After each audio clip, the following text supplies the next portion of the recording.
Dr. Strain, Commissioner Strain, uh, why don't you tell us that there's something that's really important that's going on to the state of Louisiana and also to the entirety of the United States? Why don't you explain that to us, please? Well, as we've talked before about the dredging issues and the lack of maintenance of our inland waterways, we're currently having an additional issue where there's been so little water that's been in the upper Missouri area and the upper Ohio valleys, where now we're having trouble getting barges from St. Louis, Missouri to Cairo, Illinois. And the issue is that there's a reservoir that is on the upper Missouri in the Dakotas, and the Corps of Engineers is refusing to put more water into the Missouri. They have a standard operating procedure they won't budge from. The bottom line is this: that 180-mile stretch of the Missouri River that feeds into the Mississippi, you're looking at $7 billion worth of cargo that needs to move through this month and next month, and the majority of that cargo comes to the port of South Louisiana, which means 7,000 jobs and $43 million in payroll. In addition to that, is that you're going to have not only a massive amount of grain, soybeans, wheat, and corn, most of which has already been sold, that has to be delivered, but also 20% of the nation's coal and a great deal of fertilizer, and also in many states the rock salt necessary for roads and highways will be stuck along the upper areas of the Missouri, and it is a financial crisis. And we've asked the Army Corps of Engineers. I've written letters to President Obama. I've written letters to the U.S. Army Corps of Engineers, also our congressional delegations. Congress is writing letters. I mean, this is a tremendous economic issue. And let's put it in perspective. It would be like if you shut down the interstate, I-10 and I-12, and said no trucks. And when you look at the Mississippi River, 60% of the nation's grain comes down the Mississippi River. So think about that in a perspective of what we're talking about economically. It will cause a great deal of economic harm throughout the heartland of America, and specifically to our port system, and also, to the economy of the whole region.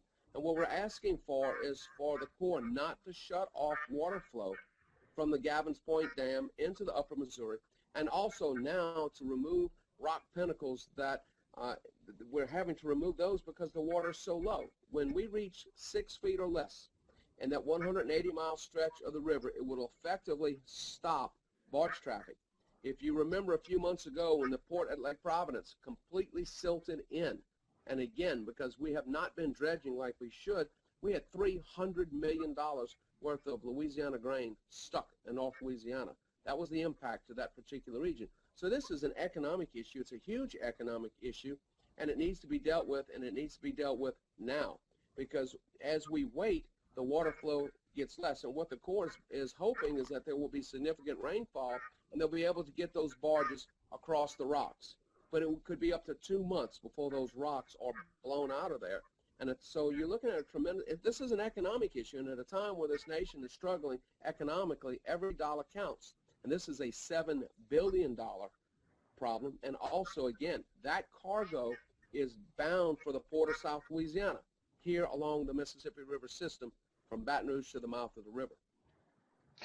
Which federal government agencies are involved? Certainly, It's the U.S. Army agriculture. Corps of Engineers, and now our entire congressional, delegation, Washington, is urging the Corps to go ahead and release this water and to move these rock pinnacles. But it is the U.S. Army Corps of Engineers, and it is based on the decisions of the Corps there along the upper Missouri. And also, the Corps answers to the President of the United States. And we have not seen any response from the President. We have responses from the Corps and from the United States Army, but not from the President. And we're asking the President to intervene to make sure that commerce doesn't grind to a halt. So if I'm a farmer, let's just say in North Dakota, and I'm selling grain, and I have a contract, for the grain, and I normally would put ship it on a barge down the river. That's right. Okay, so what's the issue? The issue there is that, one, if these grain elevators cannot deliver that product, then the elevators that they have sold it to will have to buy that product on the open markets.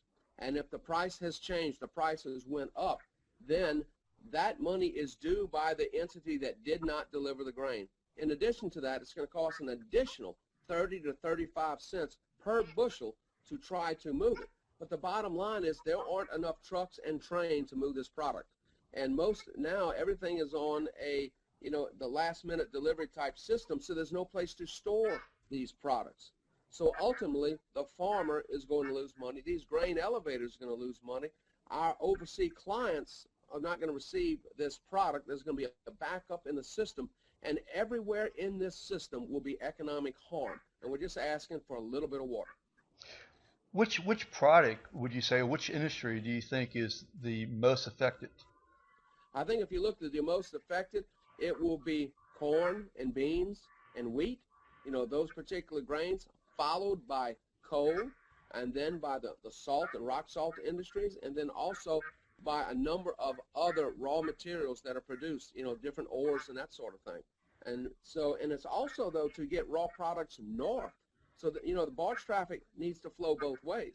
Yes. So everything, all of these entities will cost more, and they will be in those products. When you start looking at farm products, there's not enough storage for all those products. As they're being harvested, they need to be moved. And if they can't move, then the other products you will find that they will be putting grain on the ground under tarpaulins and trying to salvage as much as they can. And ultimately, if you can't get the coal, they're going to have to buy that coal from somewhere else. It's going to have to be brought in at a much higher cost. And so everybody up and down this whole system, when you're looking at 33 states, and you're also looking at several of the provinces in Canada, the citizens of those states will be hurt economically. And the other part is, if that grain isn't delivered, then these entities could lose hundreds of millions of dollars. Mm-hmm.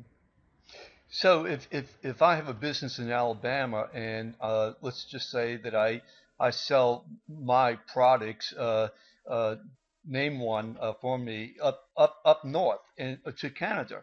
So right. what's if you can't, yeah. If you're looking at a product, you're looking at a significant higher cost to ship it if you can ship it.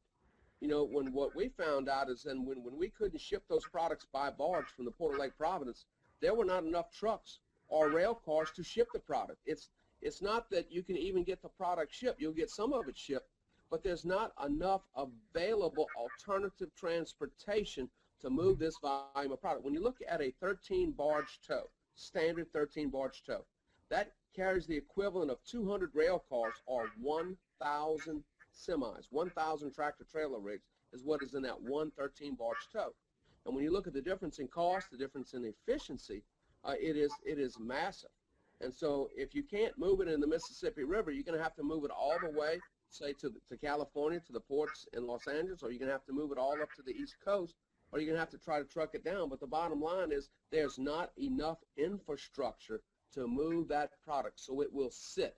And then what will happen is that now you will have them trying to buy that product, regionally to meet those contracts, driving up all other prices. And then once that's over, you can have a glut of product that you have got to move, and then the price is going to drop precipitously. So you're going to have instability, but you're also, the bottom line, you're going to have great economic harm, and we have more than 7,000 jobs here in Louisiana at risk, $43 million worth of payroll, and $7 billion worth of goods we need to move.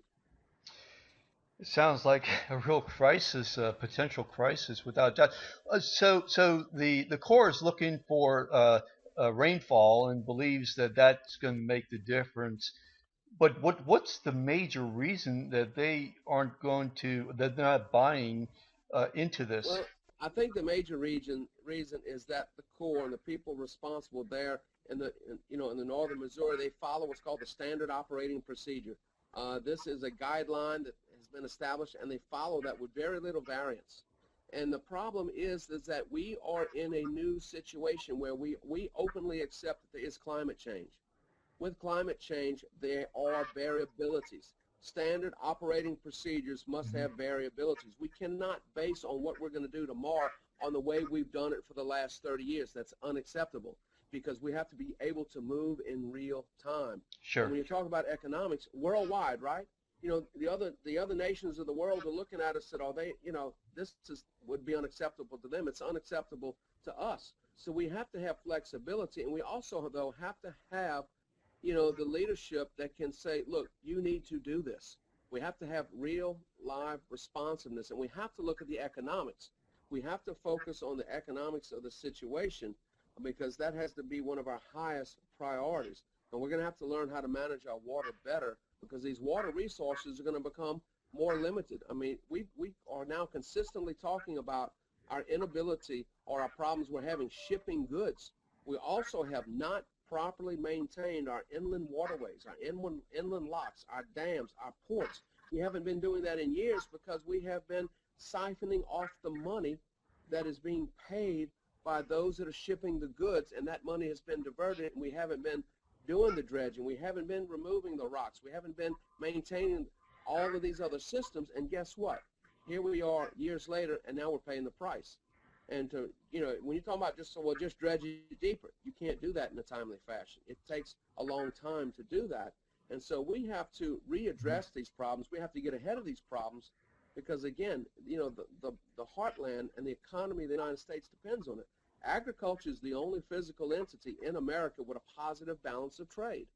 And we're going to have probably $145, $150 billion in exports, in agriculture. And think about this, 60% of that comes down the Mississippi River. Agriculture is the only physical sector in America that's had a positive balance of trade for the last 50 years. And we'll continue to do that if we do what we need to do. But trade is critical to the economy of America. The balance of trade is critical to our economic recovery. We need to be focusing on this. We need to be attacking and leaning forward and pressing this fight forward. And we have to address this. We cannot allow things such as this to shut down our economy and hamper our economy. That day is long past. We do not have the financial resources and reserves in this country now to not take full advantage of all opportunities that we have. Is there an industry that may be opposing what you're saying that we need to do? Well, I think the only industries that would oppose it would be that along the Gavin's Dam, those recreational industries, because they're saying they're maintaining that. And they also say they have to protect the hydroelectric power. Well, we don't want to drop the level of the water to where you don't have that reserve for hydroelectric power. And they're also saying they want to keep it deep enough so that it doesn't freeze over, on that particular water. I think we need to put as much water as we can to maintain as high amount that we can in the Missouri, preserving the hydroelectric power. Look, we're going to have to set the recreation to the side. Hydroelectric power, we need to put enough water in there to move these barges and keep the economy going. So in a one-sentence summary, if you could, in terms of if you could tell the people in America what we need to do and why? Well, what I would say is that we need to address this problem immediately. The President of the United States needs to weigh in on this and direct the Corps of Engineers to put as much water as they can in the upper Missouri to expedite the removal of the rock pinnacles, and we must focus on maintaining all of our waterways, our inland structures, and our ports to take full advantage of the commerce that is available to us. It is critical to the economy, not only the heartland of America, not only to Louisiana, but to all of America. Thank you, Dr. Strain, Commissioner Strain. I really appreciate it.